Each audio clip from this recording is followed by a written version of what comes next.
हमारा पड़ोसी देश बांग्लादेश उबल रहा है। राजधानी ढाका में जबरदस्त प्रोटेस्ट हो रहा है। बांग्लादेशी नेता उस्मान हादी की हत्या से भड़के उनके हजारों समर्थक सड़कों पर है। पूरा देश उबाल पर है। भीड़ ने पूरे ढाका को अपने कब्जे में ले लिया है। जगह जगह नारेबाजी हो रही है। भारत विरोधी नारे लगाए जा रहे हैं। सड़कों पर कट्टरपंथ का ऐसा कोहराम है जिसने पूरे बांग्लादेश को अपनी चपेट में ले लिया है।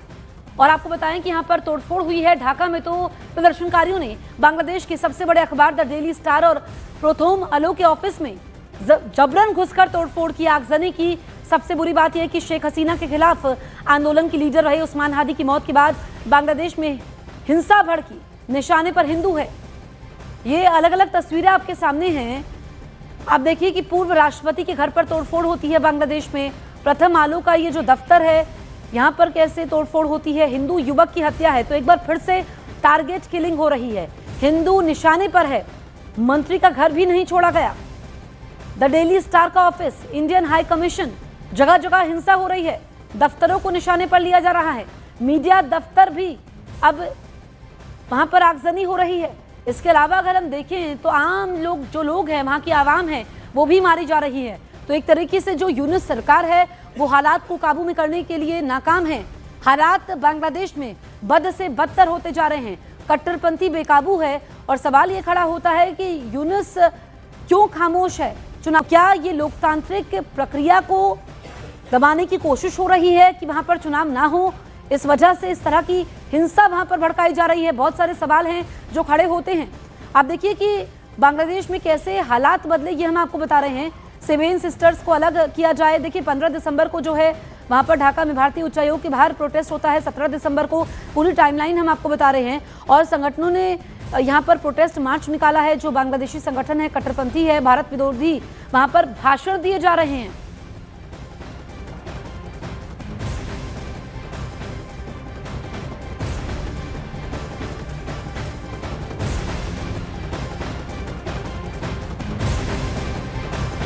शेख हसीना सरकार में मंत्री रहे मोहिबुल हसन चौधरी ने यूनुस शासन पर सीधे और गंभीर आरोप लगाए हैं। Regime wanted to instigate his extremists and their handful of followers with the help of other fanatic political parties and start a riot across the country.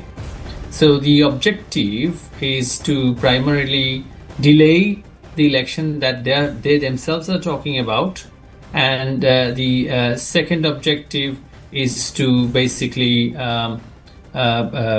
eliminate our grassroots who are still active inside the country, and they also have attacked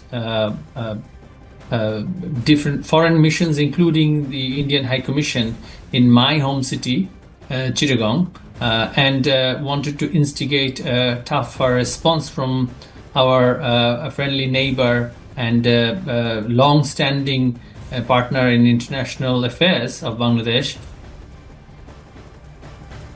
Hadi की हत्या से बौखलाए समर्थकों ने निशाना बनाया। आपको बताएं कि ढाका से करीब 110 किलोमीटर दूर बसे मैनमोहन सिंह इलाके में निशाने पर आए दीपू चंद्र दास, जो कि एक कपड़ा फैक्ट्री में काम करते थे और किराए पर रहते थे। वहां भीड़ ने दीपू चंद्र दास नाम के युवक की हत्या करने के बाद उनके शव को पेड़ से लटका दिया, उसमें आग लगा दी। वहीं आपको बताएं कि जो भीड़ जुटी वो तब तक खड़ी रही जब तक शव पूरी तरीके से जल नहीं गया। जलते जलते शव पेड़ से नीचे गिर गया, तब भी वहां जुटे लोग नारे लगाते रहे। यही नहीं, उन्होंने आग लगाने से पहले शव पर मुक्के भी बरसाए।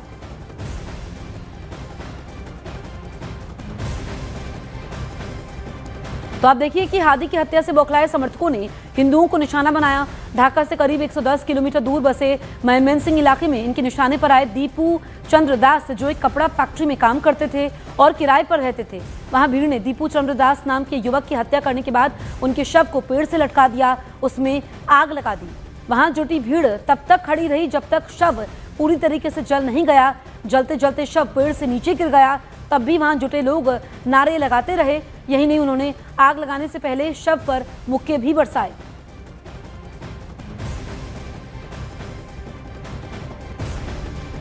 बांग्लादेश में इस्लामिक राष्ट्र बनाना चाहते हैं, हिंदुओं के साथ अत्याचार हो रहा है, हिंदुओं को मार रहे हैं, मंदिरों को तोड़ रहे हैं। ऐसे कट्टरपंथी जिहादी बांग्लादेश में हिंदुओं के साथ अत्याचार कर रहे हैं।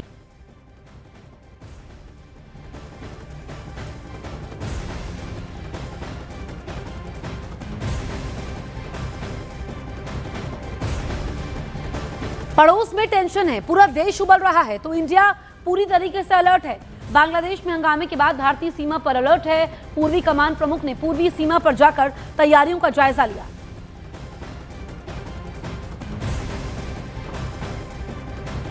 तो आप देखिए कि किस तरीके से कट्टरपंथी बांग्लादेश में बेकाबू हो गए हैं और जिस तरह के हालात हमारे पड़ोसी मुल्क में बने हुए हैं, पड़ोस में टेंशन है, तो भारत अलर्ट मोड पर है। और आपको बताएं कि भारतीय सीमा पर पूरी तरीके से अलर्ट है। पूर्वी कमान प्रमुख ने पूर्वी सीमा पर जाकर तैयारियों का जायजा लिया है।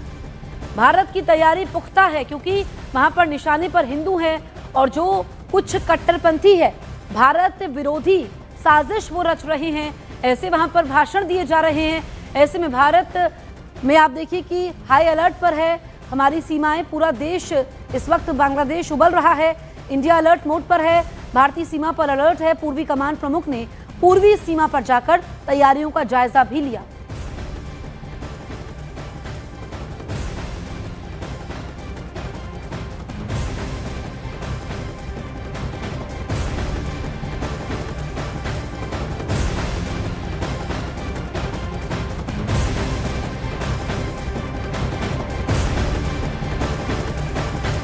देखिए, बहुत सारे सवाल खड़े होते हैं कि जो ये बांग्लादेश में चुनाव होने वाले हैं, बहुत कम समय रह गया है, अगले साल की शुरुआत में ही चुनाव है, क्या चुनाव टालने की ये कोशिश है?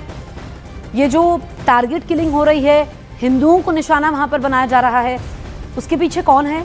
कल हमने देखा कि हिंदू युवक को वहां पर जिंदा जलाया गया। तो बांग्लादेश में आंदोलन के नाम पर चुनाव टालने की कोशिश है। बहुत सारे सवाल है। सवाल नंबर 1 यही है कि चुनावी प्रक्रियाओं को टालने की कोशिश है। दूसरा ये कि लोकतांत्रिक सरकार बनने से पहले रोकने की कोशिश हो रही है। ये न्यूज़ 18 के सवाल हैं। भारत को बदनाम करने के लिए ये क्या पाकिस्तान का खेल है? क्या पाकिस्तान इसके पीछे है? इसके अलावा सवाल ये भी उठता है कि यूनुस सरकार की चुप्पी मजबूरी है या मिलीभगत है? तो बांग्लादेश में शुरू हुए आंदोलन में एंटी इंडिया और एंटी हिंदू सेंटीमेंट को भड़काने की कोशिश हो रही है। इन सब के बीच न्यूज़ 18 इंडिया का बड़ा सवाल यह है कि क्या बांग्लादेश में आंदोलन के नाम पर चुनाव टालने की कोशिश तो नहीं हो रही है? क्योंकि चुनाव हुए और चुनी हुई सरकार बनी तो कई लोगों की दुकान बांग्लादेश में बंद हो जाएगी। सवाल यही है कि क्या लोकतांत्रिक सरकार बनने से पहले उसे रोकने की साजिश रची गई? बड़ा सवाल ये भी है कि भारत को बदनाम करने के लिए पाकिस्तान की साजिश के पीछे तो नहीं है, क्योंकि बांग्लादेश में चुनाव हुए और चुनी हुई सरकार बनी तो इसका सबसे बड़ा नुकसान पाकिस्तान को होगा। इन सब के बीच सवाल यह है कि मौजूदा यूनुस सरकार की चुप्पी इस मामले में मजबूरी है या मिलीभगत? प्रदर्शन के बहाने भारतीय उच्चायोग को क्यों निशाना बनाया गया? आंदोलन के नाम पर हिंदुओं को निशाना क्यों बनाया जा रहा है? यह भी बड़ा सवाल है।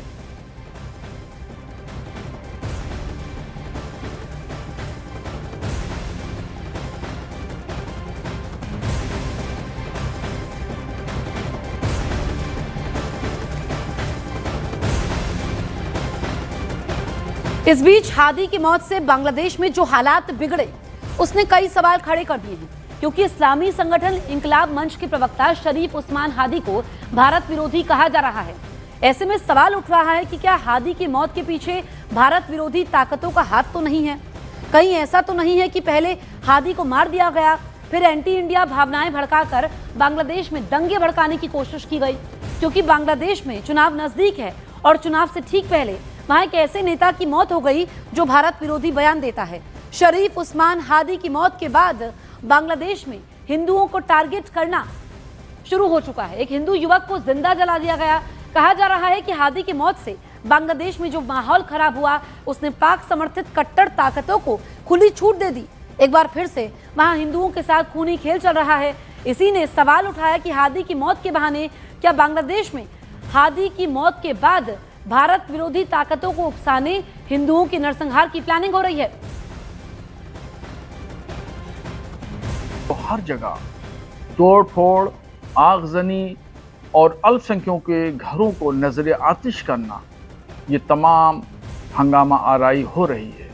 और ये तमाम जो हंगामा आराई है, इसके पीछे पाकिस्तान की खुफिया एजेंसी है।